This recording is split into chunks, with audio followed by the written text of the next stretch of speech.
पहलगाम हल्ल्यानंतर पाकिस्तानमध्ये मोठ्या घडामोडी। पाकिस्तान लष्कराची सर्वपक्षीय नेत्यांसोबत बैठक। पाक लष्कराने राजकीय पक्षांना वाढलेल्या तणावाची माहिती दिली। भारताला उपदेशकांची नव्हे तर भागीदारांची गरज। भारतीय परराष्ट्र मंत्र्यांनी युरोपियन युनियनला फटकारलं, तर युरोपियन युनियनचा भारताला पाकसोबत चर्चा करण्याचा सल्ला।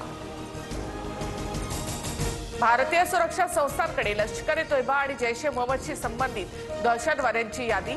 सेवेपलीकडून काम करणारे हँडलर्स, लॉन्चिंग कमांडर यांचीही यादीमध्ये नावं। सूत्रांची माहिती। सिंधू जलकरार स्थगित केल्यानंतर काश्मीरला मोठा फायदा। जम्मू काश्मीरमधील रखडलेले 6 जलविद्युत प्रकल्पांच्या कामाला गती मिळणार। लष्कर आणि काश्मीर पोलिसांकडून सुरनकोट जंगलातील दहशतवाद्यांचा अड्डा उद्ध्वस्त।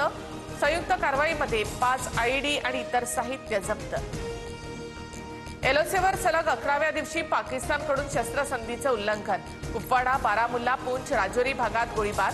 भारतीय लष्कराच्या जवानांकडून देखील गोळीबाराला चोख प्रत्युत्तर।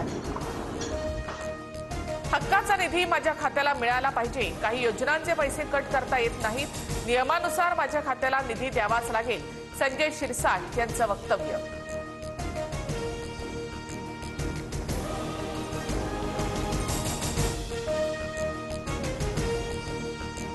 जर कट लावला